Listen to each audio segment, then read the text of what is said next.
TNN TV کی بین الاقوامی خبروں کے ساتھ میں ہوں نمرہ کنول۔ کینیڈا کے اعلیٰ فوجی کمانڈر کا کہنا ہے کہ لبنان سے تقریباً 20,000 کینیڈینوں کو نکالنے کے لیے ہنگامی طور پر انخلا کے منصوبے بنائے گئے ہیں۔ مزید تفصیلات اس رپورٹ میں۔ کینیڈا کے اعلیٰ فوجی کمانڈر کا کہنا ہے کہ لبنان سے تقریباً 20,000 کینیڈینز کو نکالنے کے لیے ہنگامی طور پر انخلا کے منصوبے بنائے گئے ہیں۔ اسرائیل اور حزب اللہ کے درمیان مکمل طور پر لڑائی کے پیش نظر یہ منصوبے اتحادیوں کی حمایت پر بہت زیادہ منحصر ہیں۔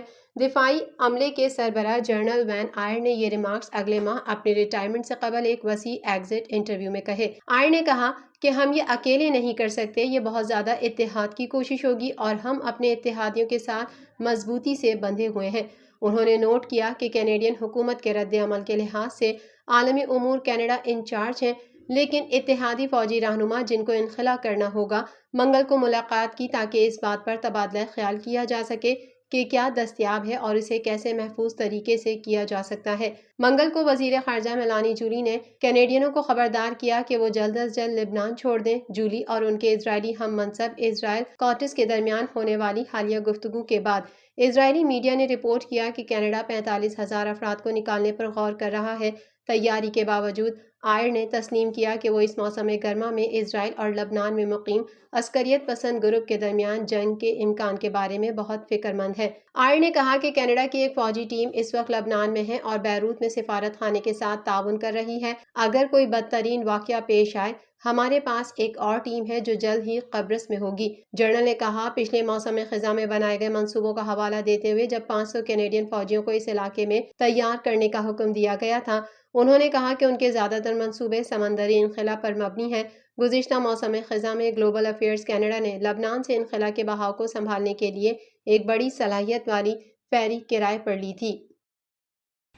لبرل ایم پیز کی بڑھتی ہوئی تعداد کا کہنا ہے کہ ٹورنٹو میں اس ہفتے کے سخت ضمنی انتخاب میں ہونے والے نقصان کے نتیجے پر بات کرنے کے لیے قومی کاکس کو جلد از جلد ملاقات کرنے کی ضرورت ہے۔ مزید جانیں گے اس رپورٹ میں۔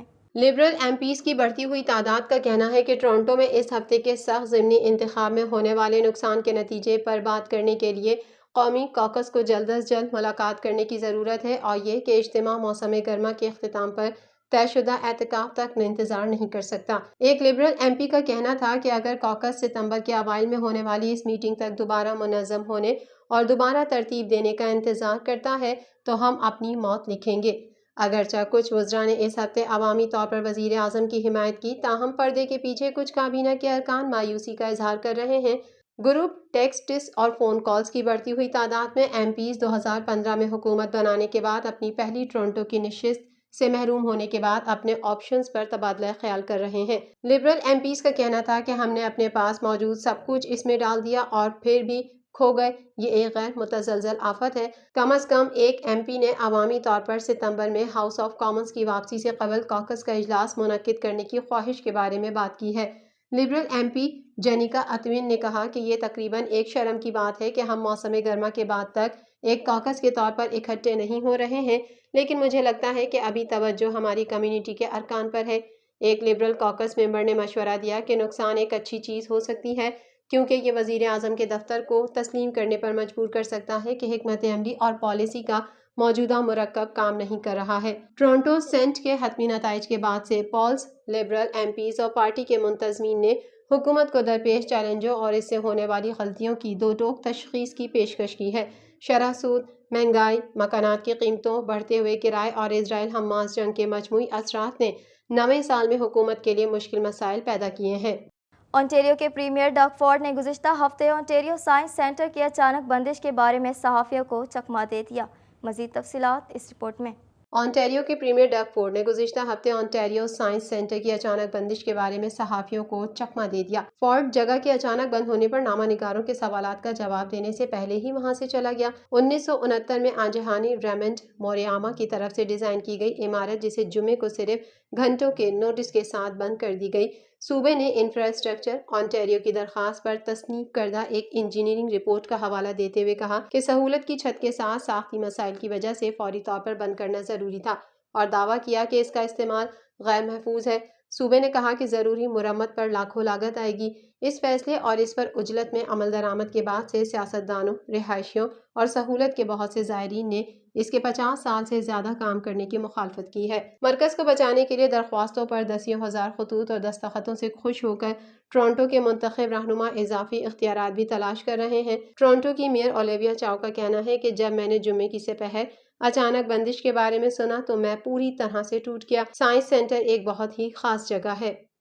جنوبی امریکی ملک بولیویا کے صدارتی محل پر فوجی قبضے اور بغاوت کی کوشش میں ناکامی کے بعد پولیس نے باغی فوجی رہنما کو گرفتار کر لیا ہے۔ مزید احوال اس رپورٹ میں۔ جنوبی امریکی ملک بولیویا کے صدارتی محل پر فوجی قبضے اور بغاوت کی کوشش میں ناکامی کے بعد پولیس نے باغی فوجی رہنما کو گرفتار کر لیا ہے۔ رپورٹ کے مطابق بولیویا میں فوج نے صدارتی محل سمیت متعدد سرکاری عمارتوں پر دھاوا بول دیا تھا۔ بختر بند گاڑیوں اور فوجیوں نے موریلو اسکوائر پر جہاں اہم سرکاری عمارتیں واقع ہیں وہاں بھی پوزیشن سنبھال لی تھی۔ میڈیا رپورٹ کے مطابق بولیویا پولیس نے فوج کو بغاوت پر اکسانے اور صدارتی محل پر قبضے کی کوشش کرنے والے باغی فوجی رہنما انچارج جنرل جوان ہوزے زوئیگا کو گرفتار کر لیا ہے۔ اس موقع پر بولیویا کے صدر لوئس آرس نے فوجی بغاوت کی کوشش کی سخت مذمت کرتے ہوئے ان سے فوری طور پر غیر متحرک ہونے کا مطالبہ کیا اور اپنے ویڈیو پیغام میں فوجی افسران کو حکم دیا کہ اگر وہ ملٹری کمانڈ کی لائن کا احترام کرتے ہیں تو تمام فورسز کو واپس بلا لیں۔ صدر کی اپیل پر بولیویا میں جمہوریت کے حامی مظاہرین حکومت کی حمایت میں سڑکوں پر نکل آئے، جبکہ لوئس آرس نے یہ بھی اعلان کیا کہ وہ نئے فوجی کمانڈرز کی تقرری کر رہے ہیں۔ ان اطلاعات کی تصدیق کرتے ہوئے کہ بولیویا کے سابق رہنما ایویو مورالس پر کھلے عام تنقید کرنے کے بعد جنرل زونیگا کو برطرف کر دیا گیا تھا، بولیوین صدر نے شہریوں پر زور دیا ہے کہ وہ بظاہر ہونے والی کسی بغاوت کے خلاف جمہوریت کے حق میں منظم اور متحرک ہو کر سڑکوں پر نکلنے کی اپیل بھی کی۔ دوسری جانب عوام کی حمایت نہ ملنے پر یہ بغاوت دم توڑ گئی اور بولیویا کی پولیس نے دارالحکومت لا پاز میں صدارتی محل پر فوجیوں کے حملے کے چند گھنٹے بعد بغاوت کی کوشش کرنے والے باغی فوجی رہنما انچارج جنرل جوان ہوزے زوئیگا کو گرفتار کر لیا۔ واضح رہے کہ جوان ہوزے زوئیگا نے صدارتی محل پر دھاوا بولنے سے قبل کہا تھا کہ وہ جمہوریت کی تنظیم نو کرنا چاہتے ہیں اور صدر لوئس آرس زیر حراست ہے، تاہم وہ ان کا احترام کرتے ہیں، حکومت کی تبدیلی ہوگی۔ صدر نے بغاوت کی کوشش کی بھی مذمت کی اور جنرل زوئیگا اور ان کے ساتھیوں کے خلاف مجرمانہ الزامات عائد کرنے کا مطالبہ کیا، جبکہ پبلک پراسیکیوٹر کے دفتر نے مجرمانہ تفتیش شروع کر دی ہے۔ یوکرین کے صدر ولادیمیر زیلنسکی نے اپنی فوج کے جوائنٹ فورسز کمانڈ کے کمانڈر لیفٹیننٹ جنرل یوری سوڈول کو برطرف کر دیا ہے۔ مزید جانیں گے اس رپورٹ میں۔ یوکرین کے صدر ولادیمیر زیلنسکی نے اپنی فوج کے جوائنٹ فورسز کمانڈ کے کمانڈر لیفٹیننٹ جنرل یوری سوڈول کو برطرف کر دیا ہے۔ غیر ملکی میڈیا رپورٹ کے مطابق یوکرینی صدر نے فوجی قیادت سے ملاقات کے بعد لیفٹیننٹ جنرل یوری سوڈول کو برطرف کرنے کے ساتھ ان کی جگہ فوری طور پر بریگیڈیئر جنرل آندرے ہناتوف کو مقرر کرنے کا اعلان بھی کیا۔ زیلنسکی نے اس بات کی وضاحت نہیں کی کہ سوڈول کو کیوں برطرف کیا گیا، لیکن جنرل کی برطرفی کا مطالبہ پہلے بھی کمانڈ چین کے سامنے آیا تھا۔ سوڈول کی برطرفی کے بعد یہ دعوے بھی سامنے آ رہے ہیں کہ جنرل یوری سوڈول کی برطرفی کی مبینہ بنیادی وجہ یہ ہے کہ انہوں نے کسی بھی روسی جنرل سے زیادہ یوکرینی فوجیوں کو ہلاک کیا ہے۔ واضح رہے کہ یوکرینی جوائنٹ فورسز کمانڈ کے کمانڈر کے طور پر سوڈول نے ملک کے بری، بحری اور فضائیہ فوج کی مشترکہ کارروائیوں کی نگرانی کی اور فون کی اندرونی ڈھانچے میں انہوں نے صرف کمانڈر ان چیف الیگزینڈر سیریسکی کے ماتحت ہی کام کیا۔ TNN ٹی وی کے نیوز بلیٹن سے فی الحال اتنا ہی۔ اپنی میزبان نمرہ کول کو دیجیے اجازت۔ اللہ حافظ۔